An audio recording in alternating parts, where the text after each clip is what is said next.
Bonjour! Imaginez que vous êtes invité à donner une série de conférences dans un pays étranger comme le Pérou, devant un public qui ne parle que l'espagnol. Vous avez quelques souvenirs lointains du collège, mais c'était il y a 30 ans. Le défi est immense, dans 4 mois, vous devez être prêt. Mais par où commencer? Ou alors vous rêvez peut-être de voyager ou de parler avec les habitants locaux, mais vous êtes freiné par la barrière de la langue.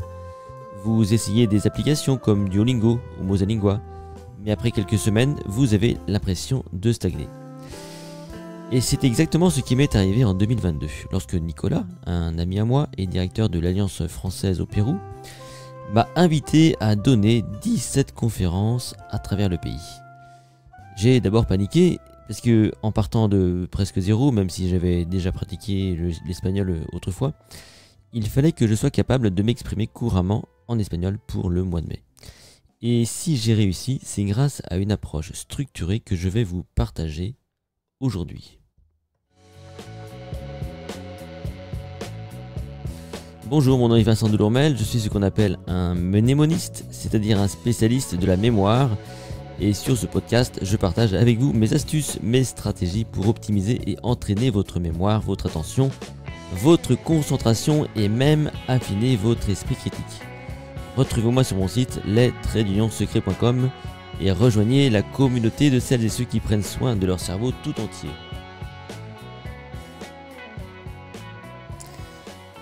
Nous sommes donc en janvier 2022 et mon téléphone sonne. À l'autre bout du fil, Nicolas, un ami de longue date et directeur de l'Alliance française au Pérou.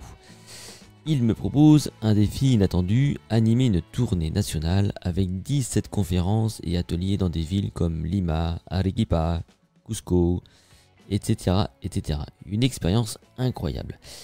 Mais il y a une condition, toutes les conférences doivent se faire en espagnol. Alors pendant un instant, j'hésite.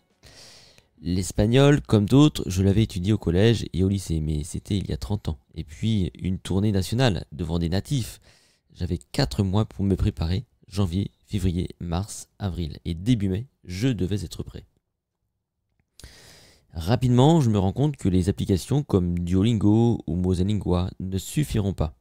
Elles sont idéales pour réviser, ça j'ai pu le constater, mais pas pour bâtir un niveau en si peu de temps. Alors je décide de m'investir différemment.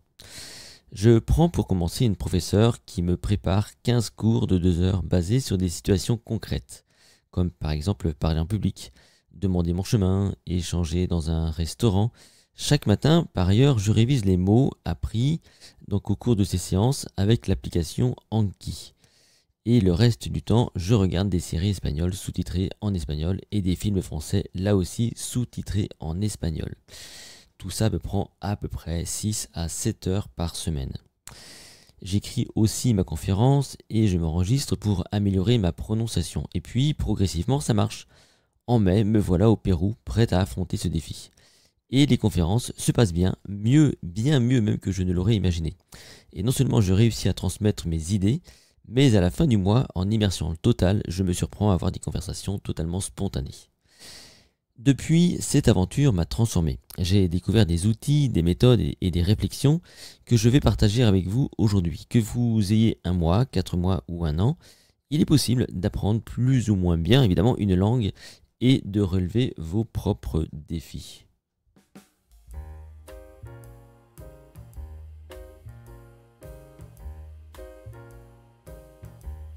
Apprendre une langue étrangère mobilise plusieurs mécanismes cognitifs et neurologiques fascinants. Voici ce que les sciences nous apprennent. Lorsque nous commençons à apprendre une langue, notre cerveau doit d'abord s'adapter à des sons inconnus. C'est cette étape qui mobilise le gyrus temporal supérieur, une zone responsable de la reconnaissance des sons. Les études montrent qu'écouter des natifs parler, même sans comprendre, aide à habituer votre oreille à la musicalité et au rythme de la langue. Par exemple, écouter des podcasts, même de manière passive, pour accorder votre cerveau au son est bénéfique. Cette pratique développe ce que les linguistes appellent la conscience phonologique, essentielle pour bien prononcer et comprendre. Quand nous apprenons un mot ou une phrase, notre mémoire de travail l'analyse brièvement. Mais pour qu'il soit retenu durablement, il faut répéter et contextualiser cette information pour qu'elle s'ancre dans la mémoire à long terme. Par exemple, le mot espagnol baño, qui veut dire toilette, sera mieux retenu si vous devez demander donde está el baño, qui veut dire donc où sont les toilettes, dans un contexte réaliste plutôt que de l'apprendre sur une simple liste de façon passive.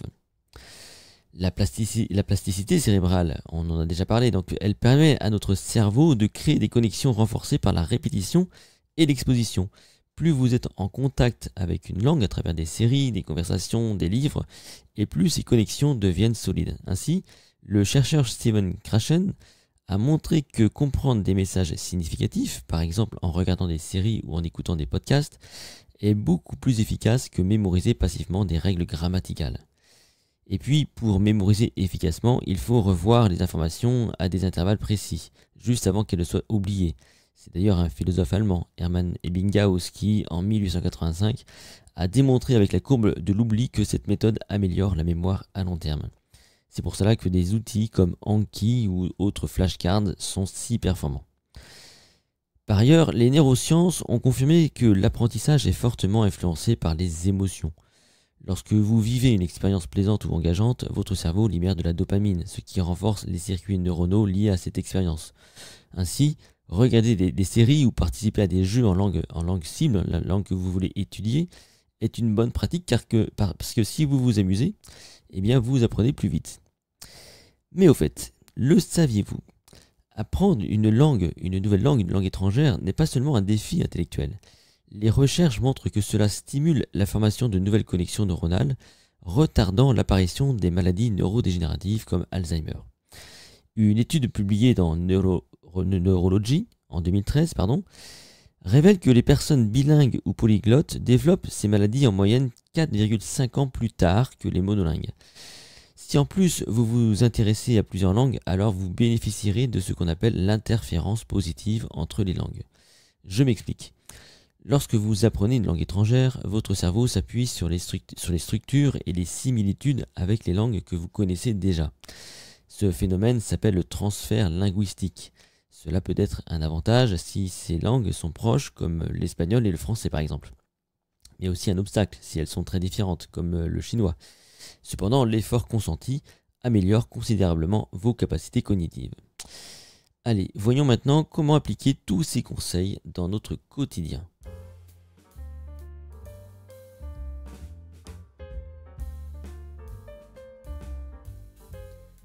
Si vous êtes étudiant, utilisez des outils comme Anki ou Quizlet pour mémoriser du vocabulaire avec la répétition espacée. Par exemple, révisez 10 mots par jour et revenez sur ceux déjà étudiés après quelques jours. Moi personnellement, chaque matin, je m'obligeais à faire 10 minutes de travail sur le vocabulaire par jour avec Anki. Préférez aussi du contenu qui vous plaît et qui correspond à votre niveau. Une série comme La Casa de Papel en espagnol ou des vidéos YouTube éducatives sous-titrées sont parfaites pour progresser. Des plateformes comme Tandem ou Conversation Exchange permettent de parler avec des natifs et donc d'échanger peut-être 30 minutes voire 1 heure par semaine avec eux. Donc en fait en général on fait 30 minutes dans la langue cible, donc par exemple en espagnol, et puis après donc 30 minutes en français parce que la personne en face elle souhaite apprendre le français et vous souhaitez apprendre donc l'espagnol. Si vous êtes professionnel, eh bien même 15 minutes par jour suffisent pour progresser. Donc vous pouvez écouter un podcast en anglais ou en espagnol pendant vos trajets ou votre pause déjeuner.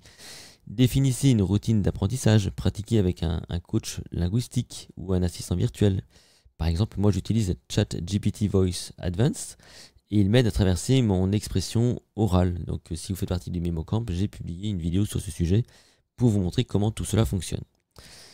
Si vous êtes parent, rendez l'apprentissage des langues ludiques. Organisez des jeux en famille, comme des devinettes ou des mots croisés dans une autre langue. Par exemple, devine le mot. Un joueur décrit un mot en anglais et les autres doivent le deviner. Vous pouvez aussi incorporer des dessins animés ou des histoires. Les jeunes enfants adorent apprendre à travers des histoires ou des chansons. Donc mettez-leur des dessins animés en anglais ou en allemand sous-titrés dans leur langue maternelle, pourquoi pas. Et pour tous les seniors, l'apprentissage d'une langue est un excellent exercice cognitif. Les applications, ok, pourquoi pas, comme Duolingo, Mosalingua, mais rappelez-vous que c'est plus intéressant pour entretenir une langue. Recherchez plutôt des cafés linguistiques ou des cours pour seniors dans votre ville. Cela rend l'expérience sociale et motivante. Vous associez l'apprentissage à vos passions. Si vous aimez la cuisine, suivez des recettes en italien. Si vous êtes passionné d'histoire, regardez des documentaires en espagnol ou en anglais. Et puis, pour tous, même sans voyager, vous pouvez créer une immersion dans votre quotidien. Vous pouvez par exemple changer la langue de votre téléphone ou de vos réseaux sociaux. Vous pouvez écrire votre liste de courses dans la langue que vous apprenez. Et puis, vous pouvez également lire des articles simples ou écouter des podcasts adaptés à votre niveau.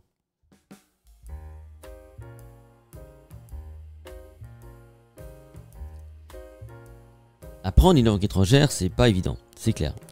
Et mon aventure au Pérou m'a prouvé que l'apprentissage est bien plus qu'un simple exercice intellectuel. C'est une ouverture sur le monde, un défi qui nous transforme et une manière de créer des connexions humaines uniques. N'hésitez donc pas à compléter vos apprentissages de langue par des lectures sur l'histoire, sur le contexte, sur l'actualité du pays qui vous intéresse. Et là maintenant la question que je vais vous poser c'est quelle langue allez donc vous apprendre? Que ce soit pour un voyage, un projet professionnel ou simplement le plaisir, lancez-vous dès aujourd'hui. Et rappelons-nous, apprendre une langue, c'est bien plus qu'un savoir technique. C'est un véritable voyage vers de nouvelles cultures et opportunités. Et ça, c'est super top pour notre mémoire.